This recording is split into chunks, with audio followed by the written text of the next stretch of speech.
Dreams in dust. The streets of Oba shimmered under the blistering sun, a haze of heat and dust rising above the small market. Ada wiped sweat from her forehead as she stood behind the counter of her mother's provision shop. The shop smelled of dried fish, kerosene and stock cubes, scents that were inseparable from her childhood. At 23, Ada felt trapped. Her days were spent in monotony, tending the shop, cooking for her younger siblings, and scrolling through social media to glimpse the lives of people who had escaped towns like hers. Those lives seemed almost unreal: glittering vacations, design clothes, expensive dinners, lives that didn't involve haggling over the price of rice or worrying about school fees. That evening, as Ada locked up the shop, her phone buzzed with a message. It was from Mira, her best friend. "Ada, you won't believe this. Come over now." Ada rolled her eyes. Mira was always dramatic, but Ada couldn't resist her curiosity. She walked the short distance to Mira's house, where Mira thrust her phone into Ada's hands. The moment she stepped inside, "Read this," Mira said, her voice brimming with excitement. The message on the screen read, "You are stunning. I work with the modeling agency in Dubai, and we are recruiting fresh faces for exclusive events. All expenses paid. And you will earn $5,000 per event. DM us if you are interested." Ada stared at the message, her stomach fluttering. "Mira, this looks like a scam." "It is not," Mira said, pulling her phone back.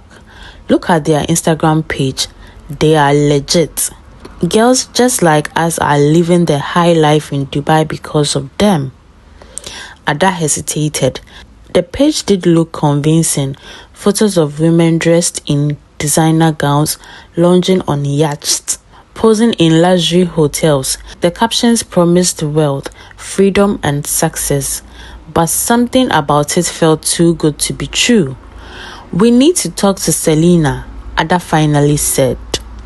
Selena was the eldest of the three, a 25-year-old seamstress who had always been the voice of reason. When they showed her the message, her reaction was predictably cautious. "This screams danger," Selena said flatly. "We have all heard the stories. Girls lured abroad with promises of money and glamour, only to be trafficked."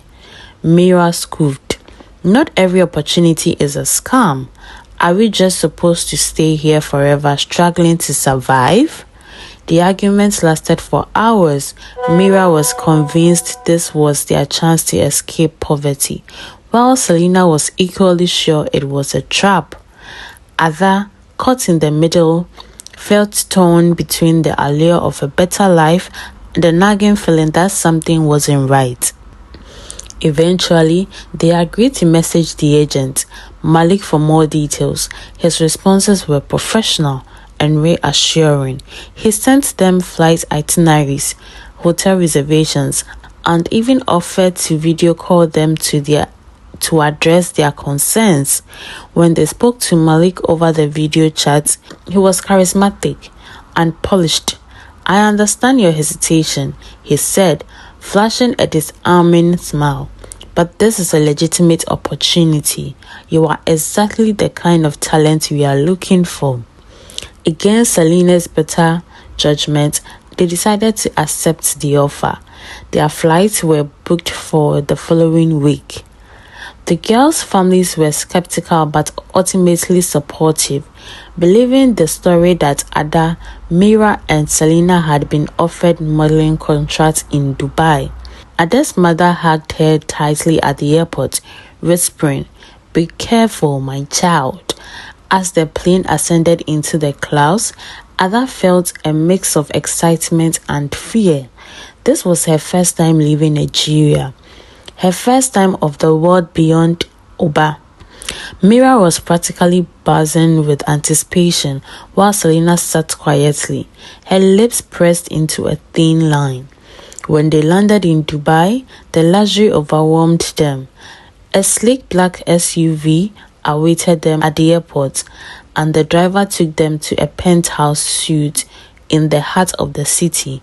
The suite was breathtaking, with floor-to-ceiling windows offering a view of Dubai's glittering skyline. Malik greeted them with a warm smile and handed each of them a gift bag containing designer dresses, jewelry, and perfumes. "You're about to live the dream," he said.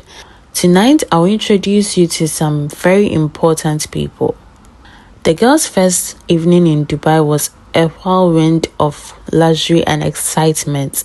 Malik had arranged for them to attend a private event at a sprawling mansion on the outskirts of the city. The mansion was nothing short of opulent: golden chandeliers, a sweeping marble staircase, and walls adorned the priceless artwork. Waiters in textiles glided through the crowd, offering trays of champagne and delicate hors d'oeuvres. Ada felt both awed and overwhelmed. She had never seen such extravagance, and yet something about the atmosphere felt suffocating. The guests, mostly older men in tailored suits, lingered too long when they spoke to her, their eyes roaming freely. "Relax," Malik said, appearing at her side. He handed her a glass of champagne and gestured toward the room. "This is your chance to network, mingle, smile, and enjoy yourself. You are here to make connections." Ada nodded but felt out of place. She watched as Mira dove headfirst into the crowd, laughing and chatting with ease. Selena, on the other hand, stood stiffly near the bar, her face betraying her discomfort. Later that night, Malik introduced Ada to a wealthy businessman named Rashid. He was charming at first, complimenting her beauty and asking her about her life back home. But as the conversation progressed, his questions grew more personal. "You could make a lot of money," Rashid said, his voice low. "I could help you if you are willing to do what it takes." Ada forced a smile, unsure of how to respond. She felt Malik's hand on her shoulder and turned to see him watching her closely. "Rashid is one of our top clients," Malik said. "Be nice to him." Ada's stomach churned. She excused herself and found Selena at the bar. "Something's not right," she whispered. "I know," Selena replied, her jaw tight. "We need to be careful." The parties became irregular occurrences, and the demands grew more invasive. Malik began assigning the girls to specific clients, insisting that they spend time with them in private rooms. At first, Ada refused, but Malik's tone turned colder with each refusal. "Do you think all of this is free?" he snapped one evening, gesturing to the penthouse and the designer clothes. "You are here because I chose you. Don't forget that." Mira, however, embraced the lifestyle. She began spending nights with clients, returning to penthouse with words of cash and expensive gifts. "You are wasting your time," she told Ada and Selena. "This is how the world works. Play the game and you will win." But the game wasn't as simple as Mira made it seem. Ada overheard whispered conversation among the other girls, stories of degrading acts, violent clients, and contracts they couldn't escape. One night, Ada and Selena confronted Malik. "Ada, we didn't agree to this. You said we would be models, not..." Malik cutting her off. "You agreed to represent my agency. This is part of the job. If you don't like it, you are free to leave." "Oh, wait, you don't have your passport, do you?" Selena clenched her fist.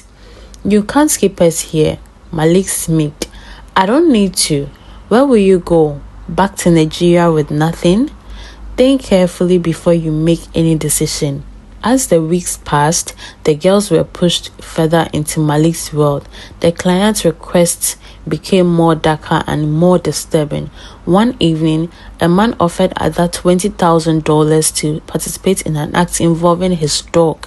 She recoiled in horror, but Malik pulled her aside and spoke to her in a low, threatening voice. Ada returned to the penthouse that night, shaking and silent. Selena, who had noticed her discomfort, pressed her for answers. "What happened?" Selena asked, her voice low but firm. Ada hesitated, her eyes veiling up with tears. "He wanted me to sleep with his dog. Malik said if I didn't, I would lose everything." Selena's face hardened with rage. "This has gone too far. We are leaving." "Ada." Mira walked into the room at the moment, her arms laden with shopping bags. "Leaving? Don't be dramatic, Selena. This is the life we signed up for. Do you know how much money I made tonight? It's not worth it," Selena snapped. "Have you thought about what you are doing to yourself or the risk?" Mira shrugged. "I'm fine. We are fine. Stop acting like a saint." Selena wasn't convinced. The rumors she had heard from other girls in Malik's circle were growing darker by the day. Some had fallen severely ill after participating in degrading acts with the client. One girl had even been rushed to a hospital after contracting a rare infection. Malik covered it up, of course, but the whispers couldn't be silenced. "Do you want to end up like them?" Selena asked Mira, "because that is where this is headed to." Mira rolled her eyes. "Not everyone is as weak as you." Ada began experiencing sharp stomach pains a few days later. At first, she thought it was just stress, but the pain worsened. When she tried to tell Malik, he dismissed her consent. "Take some painkillers and rest," he said curtly. "You'll be fine."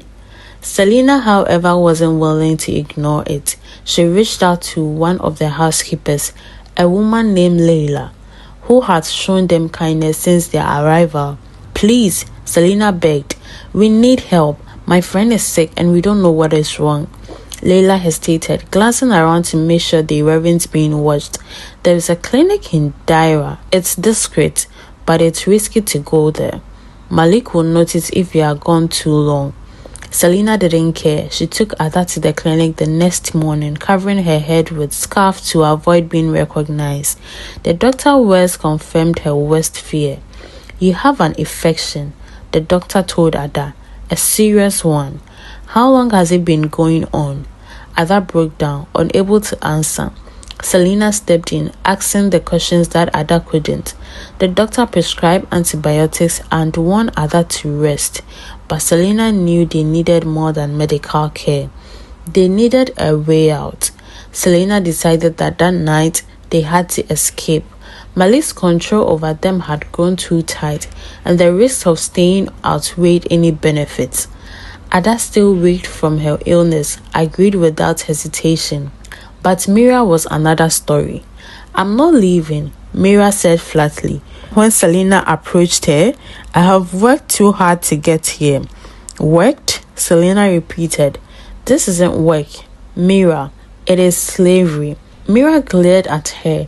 "No one is forcing you to stay. If you want to go, fine. But don't drag me into the drama." Selena knew there was no need convincing her.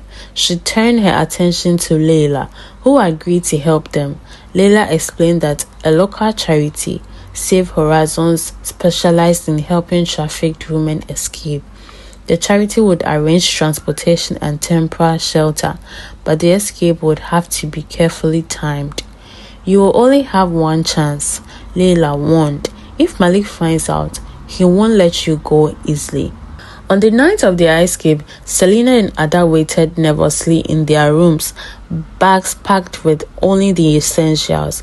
Leila had left the service elevator unlocked, and a driver from the charity was waiting outside. "Are you ready?" Selena whispered.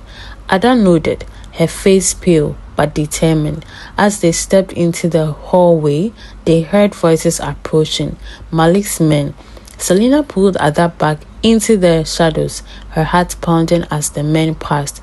When the coast was clear, they made their way to the elevator and descended to the basement. Leila was waiting for them, her expressions intense. "Hurry," she urged. leading them to the waiting car. As the car sped away, Ada glanced back at the towering penthouse that had once seemed like a dream. Now it was nothing more than a gilded cage.